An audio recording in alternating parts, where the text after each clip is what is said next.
Welcome to I May Be Wrong. I don't know what this world is coming to. But I don't think so. We're broadcasting from the greater Nashville area, the home of country music, beyond the borders of political correctness and identity politics. Facts and faith are our demarcations. Truth lights our path. Here's the Barry White of Podcast Radio, the Venerable Alfonso Ashworth. Well, welcome to another exciting episode of I May Be Wrong, but I Don't Think So. Of course, I am your humble host, Alfonso Ashworth. Of course, the man, the myth, the legend. That's what I wear. That's what I talk about. Of course, there's a lot happening. Of course, if you're listening in live, this show, of course, has been, this is a special time, special airing of the show. This is not something we normally do, but of course, if you're chiming in, if you want to contact us on Facebook Live or YouTube Live, you can make comments, and I will try to get your comments or your questions if you have any. Also, you can find the show at I May Be Wrong, but I Don't Think So.com. You can go there, and we also broadcast there as well. If you missed the show live, don't worry, it will re-air on Facebook, and of course we do podcasts on all the major podcasts on iHeart, Apple, Google, you name it, Podbean, a whole lot of others out there, Spreaker. My friend Stanley Levy, I listen to him on Spreaker every Monday afternoon. He comes on, and of course for 2 hours you can hear Stanley Levy with Black Man Thinking. If you want to find him, you can find him there. Look, there's a lot happening. There's too much happening. There's more happening than people realize when they start talking about the problems in the United States, especially in the black community. By and large, some of this stuff is just self-inflicted. Yes, there's problems with racism. There's problems with isms all over the place. And there are always going to be problems with isms and racism and sexism and all sorts of other isms. Welcome to the show, Bill Davenport. I see that you have let yourself be known in the chat room. This is not going to stop through legislation. You cannot legislate people to like one another. This thing like with the statue. You know, I just sat in on a conference recently in my community on those who are wanting to remove a statue that has been in the center of this town since 1912. It's General Robert Hatton, and of course he fought on the side of the South in the Civil War. But mainly, of course, if you don't know anything about this man, you need to look it up. You need to do your research. Donna Jackson Roberts, welcome to the show. Hello. If you are someone and you thinking removing a monument is going to solve race relations, you are looking in the wrong place. You can move, hide, replace, do whatever you want. If you are not looking at the big picture, the fact is that a lot of the problems that are happening in our communities, especially in the poor neighborhoods, are due to the fact that in our neighborhoods there are no fathers in the home. That's the problem. The bull elephants are no longer in the herd. Mom can only do so much. My mom, she did everything. And my grandmother, who helped raise me, could not read nor write, but the poor little woman, she walked me to the library. She walked us to church. She made sure we stayed on the right path as much as she could make us do. And to this day, I still live under her creed. Do unto others as you would have them do unto you. You got to love your neighbors. But of course, we're going to talk about today Antifa. There are some things you may or may not know about Antifa. And a couple of things you don't know is Antifa is just not new on the scene. They're not new on the block. They're not the new kids on the block. Antifa has been around for many, many years. Long before they come to the United States, they were doing this same thing over in Europe, and they're still doing it there. They go in, they send one or two people in, they create chaos, they stir up trouble, and the masses, the people fall for it every time. They're ready. Look, many people are primed to go protest. Some are Some are ready to throw rocks and Molotov cocktails, and there's a lot of information out there on this, and if you're not willing to do your own homework, I can't do it for you in 30 minutes, and I surely can't do it for you on a Facebook post. I can only share with you what I've been able to ascertain over the years about mass movements, about some of these problems that we have with policing. All of this is some part or major part of undermining the United States and, of course, bringing the United States down to its knees, bringing in socialism and ultimately communism. Hi, Ame. Bishop, welcome to the show. How you doing? Of course, I see others that are going to chime in. I'm going to show you some videos. Let's go to video. Let's go to the video room and let's watch a few video clips. And you're going to see that some of these videos you've not seen before. Some of this you've not seen before. Check it out.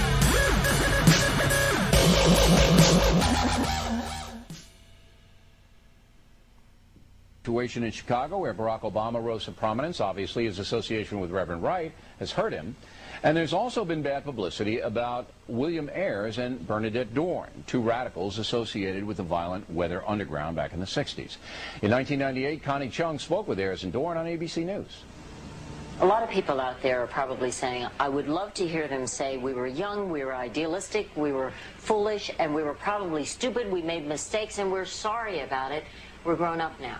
I'll say we were young, we were idealistic, we were romantic, we were foolish, we made mistakes. And we do it again. And I wish and they do it again. That we'd done more. I wish we'd been more militant. I wish a lot of things. But taken as a whole, we were so lucky to be born into that moment in history. You know, the majority of people who are activists have stayed the course in a way. And this is Ms. Dorn later. Devoted to overthrowing everything hateful about this government and corporate structure that we live in, capitalism itself, herself, himself, and determined to try to keep open. Now, this is the guy that went inside of Weather Underground. Listen to what he has to say and his role in the organization. And he went in undercover and he worked with these individuals. I brought up the subject of what's going to happen after we take over the government.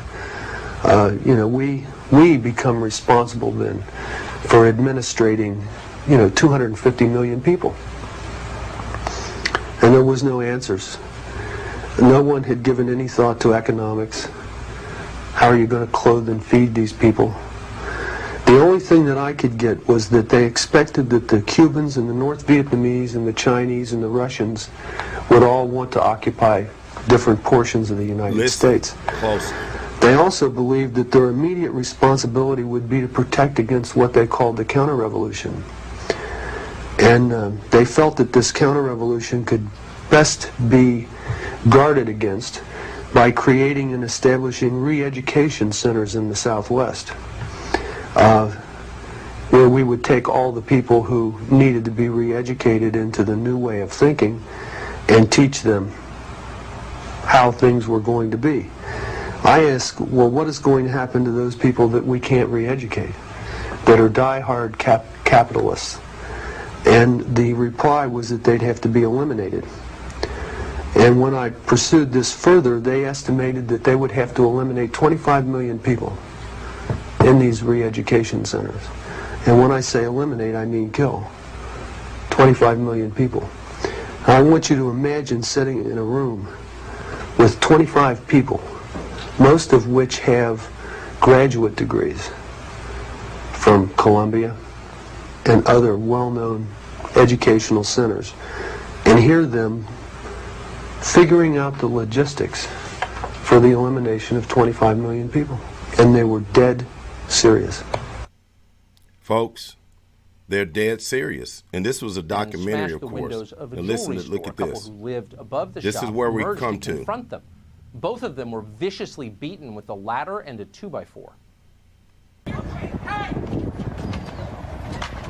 These are American citizens being beaten by these fascists that some people call peaceful protesters. This is a man trying to protect his business. This is his wife being beaten.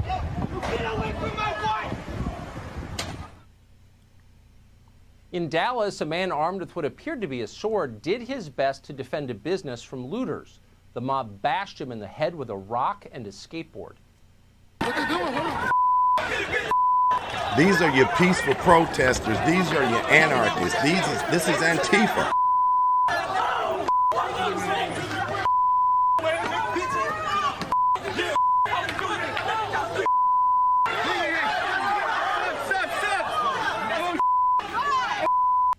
They left this man for dead. Oh, it's hard to watch. In San Jose, rioters with crowbars stormed the highway and attacked vehicles trying to pull drivers from their cars.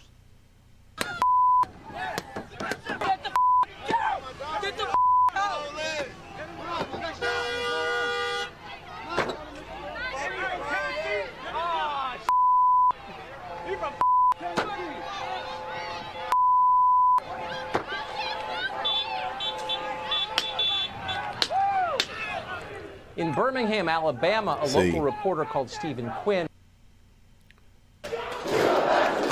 Now, this is after they've taken over. I'm going to stop right there for a second. There's some other videos that I want to share before this is over with that will literally send chills down your spine. If you think that the government, the mayors, the governors, the elected officials are going to be able to protect you from this, you are in denial and you have no idea what is about to happen in this country. You have been asleep at the wheel. And if this is scaring you, then that's what I intend to do.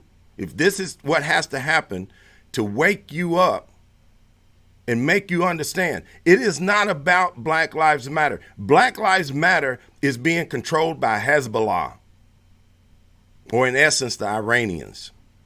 Black Lives Matter, they don't even have any control over their organization any longer.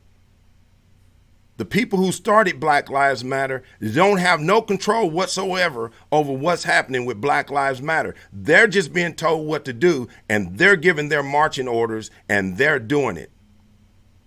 But Antifa now is being controlled by organizations who intend to bring down capitalism. In essence, bring down America.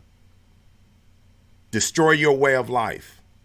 Interrupt your life. Interrupt your schools. Interrupt your city. Interrupt your traffic. And they're using really naive young people to do it.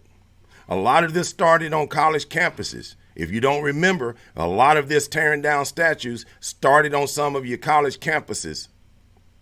The college professors got out of the way. The college board, they wouldn't do anything about it. The security were told to step back and not do anything. They allowed those people to tear those statues down as if tearing the statues down was going to make people change. Of course, if you don't like what I'm saying, you can surely turn this off, and you can go back to looking at puppies, and you can go back and look at cats and kittens and things of that nature. But I'm here to warn you that things are getting way out of hand. And it's not going to turn around because some governor gets out here and says, well, we want peaceful protesting. Nobody is against peaceful protesting, but this is not peaceful and this is not protesting. This is the taking over of a government. Let's continue watching and look at some more of these videos, because this is very important. It is very important that you understand that what is happening in some of these videos has a lot to do not only with you and your future, but with your children's future and what's going on in terms of what's going to happen. Of course, they took over City Hall in Seattle, and the mayor has done nothing to stop it but appease these people.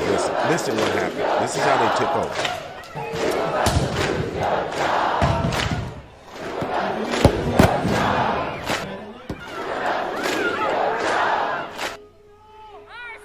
On the 12th consecutive night of protests in Seattle, hundreds of people stormed City Hall and demanded the resignation of Mayor Jenny Durkan.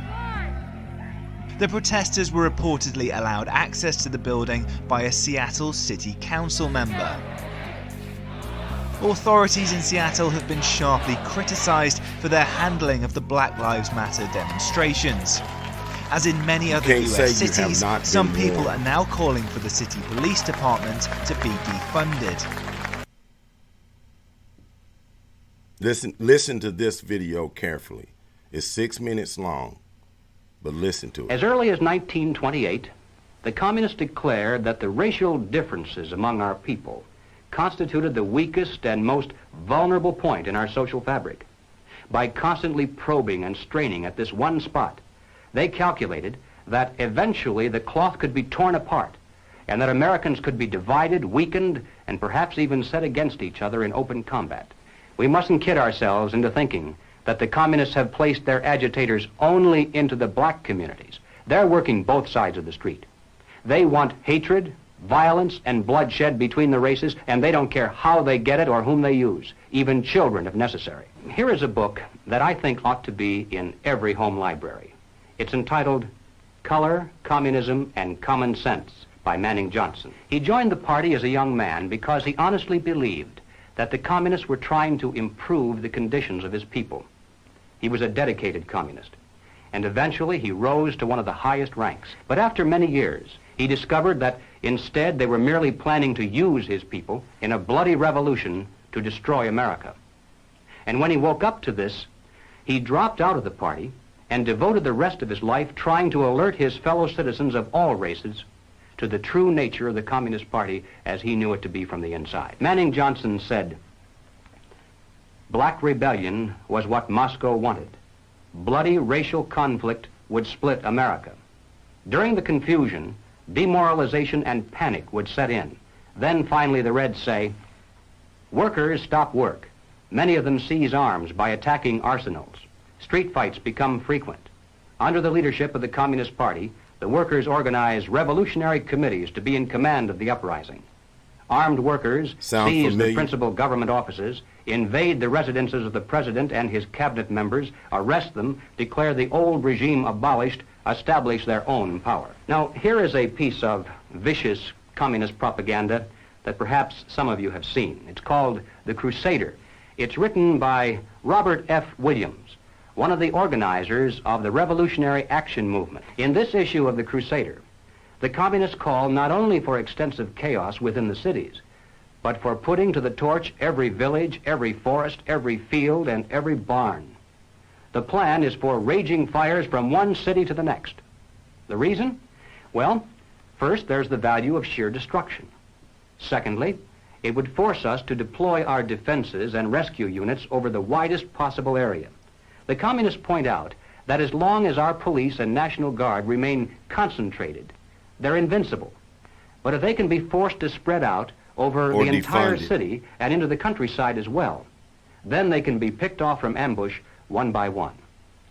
And the third value of massive fire to the communists is psychological. The average American, they say, soft and decadent, when he sees billows of black smoke rising from one horizon to the other, when at night the only light he has to see by is the flickering red from flames leaping into the sky, he'll become paralyzed with fear and panic. He'll run away and hide and do nothing to interfere with the guerrilla bands as they strike at the community's power centers. The Crusader explains how to set up sniper units in crowded metropolitan areas, how to manufacture jumbo Molotov cocktails, the gallon jug size, and how to mix the gasoline with certain ingredients to make it burn like napalm, how to pour gasoline into utility manholes in the streets to set fire to the main telephone cables, how to put sulfur tips from matches into air conditioning units and blow up large buildings, how to ignite gas mains and oil storage tanks. It explains how radio-controlled model airplanes can be used to fly explosive charges over heavily guarded fences into gasoline storage areas or munition stockpiles. It even calls for infiltration into the National Guard units. Revolutionaries posing as non-militants for the purpose of getting free military training and for gaining access to critical military supplies and heavy weapons. And then, finally, Robert Williams says this: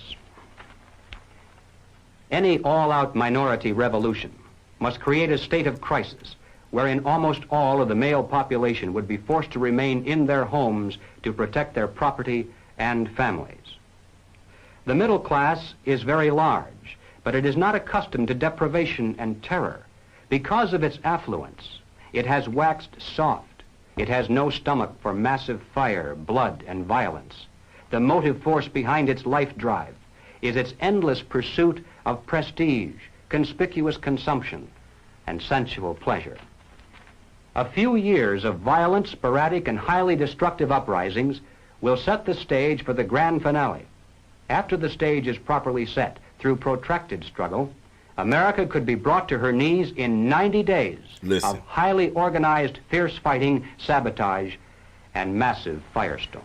Ladies and gentlemen, the plans and preparations for a communist revolution of force and violence are far advanced.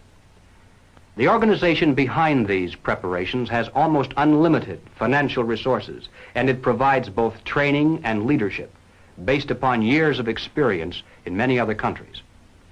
Our enemies are deadly serious about their task, and it's nothing short of national suicide for us to continue to ignore their plans and their progress. The violent revolution becomes of primary value to the communists to the extent to which it can be used to condition the masses psychologically to accept the non-violent revolution, which is offered supposedly as the only alternative.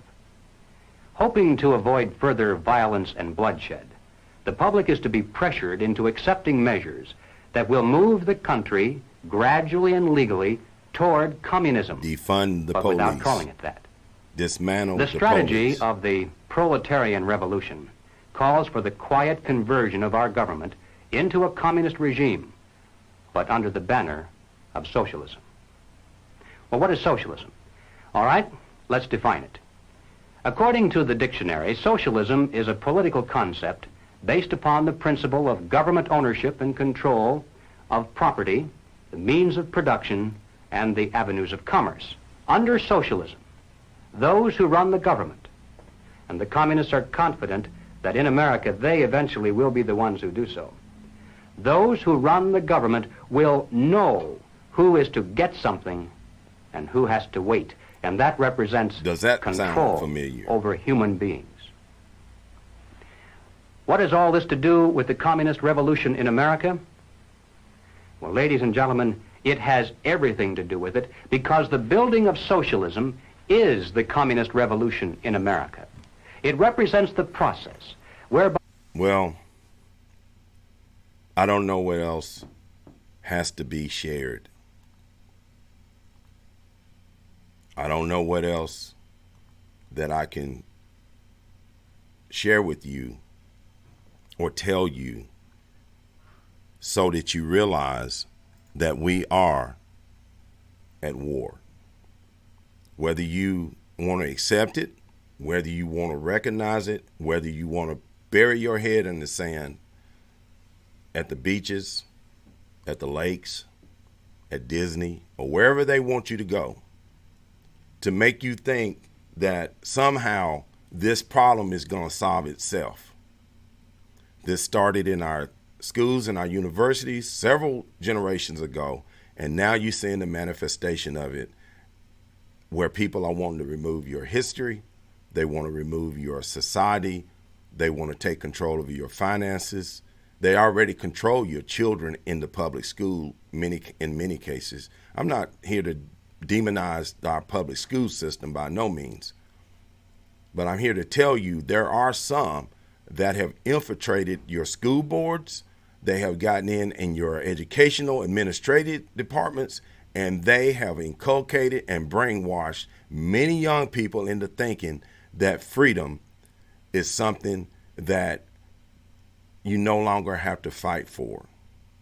Of course, there are some situations where you have allowed this because you're comfortable. You live a comfortable life. As this video just said, you have the things you think you need. You don't have to fight and scrape and do the things that you once did as a people. Of course, I, like many others, we're not going to sit by and allow this to happen. Of course, if you want to have more to say about this, you can always chime in. You can always contact me and others, and you can have your voice be heard. But I'm going to tell you, it's a lot of people who are afraid to even speak up. Like I said, I went to a session to talk about race relations, to talk about issues in my community concerning one particular event or a statue that was erected in 1912 by a person that was a general in the Civil War. And I'm telling you, no movement, nothing wants to give. So when you unwilling to give, you unwilling to negotiate, you're unwilling to try to work out a deal, the only solution many times is to fight what you believe in. Normally you catch me at 10 on Wednesdays. I normally air the show at 10. Bill Davenport says they have been in our school for years now. That's exactly right. They have. Steve Thompson says hashtag powerful. That's correct.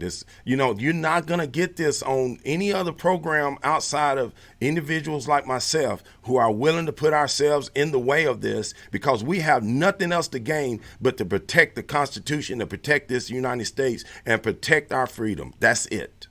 That's the bottom line. I don't need your money. I don't want your pat on the back. I'm just telling you, you better wake up to what's happening and go back and share this with your friends. Go back and share this video and find these video clips. You can actually find them on my Facebook page. If you go to my Facebook, Bobby Todd says they will educate for 12 years and never have their students read the Constitution. Exactly, Bobby. Thank you for sharing that. Exactly. They'll do it, and you don't even know it. You as a parent, you thinking, hey, my child is getting 3 meals a day. My child is being watched over. My child is being babysitted. My child is being taught how to read, write. Yeah, but your child is also taught how to become a militant. Your child has been educated on how to build Molotov cocktails, how to antagonize the police department. Now you have groups that want to defund and dismantle the very thing that stands between the wolf and the sheep. And you're going to sit here and you're going to allow it to happen because you are afraid to be called a name. Shame on you, America. Shame on you if you're unwilling to step up and speak out and fight back, because they are taking over your institutions and they are here to take over this country. Sammy Krause says you are exactly right. I know. I mean, look, I may be wrong, but I don't think so. Matter of fact, I'm not wrong because it's been happening for far too long. And it's not about President Trump anymore. These people that just simply hate Trump, they're in denial. They don't even know what's happening. They think it's all about Trump. That's what the communists want you to think. They want you to think if you get Trump out of office, all of a sudden the unicorns are going to come back down the middle of the street again and everything's going to be rosy. You have not seen the worst that's yet to come, and it has absolutely nothing to do with Trump. Has absolutely nothing to do with President Trump. Of course, if I could say more, do more, only thing I can do is inform you. What you do with that information is completely up to you. You can ignore it, which many of you will. You can try to educate yourself, which many of you won't. Or you can say, hey, I need to get out here and I need to confront this beast that's out here that is determined to undermine this republic. And I'm afraid they're winning. Of course, I want to thank you, if the ones who have been into the chat, those who have been listening into the video, please share this with others. And not only my video, but others. Stanley Levy with Black Man Thinking, Alfonso Rachel, many others that are out there that are doing this not because they're trying to get famous, not because they're trying to get wealthy. It's not about money anymore. It's about freedom. Of course, I want to thank you. I want to chime in and say thank you. God bless you. God bless America. And God bless our children. And peace. You've been listening to Alfonso Ashworth, the Barry White of Podcast Radio. Go forth and share his message. I may be wrong, but I don't think so. Remember, no two people can ever occupy the same place at the same time. You were uniquely and wonderfully made. Born an original. Don't die a copy. God bless. Peace.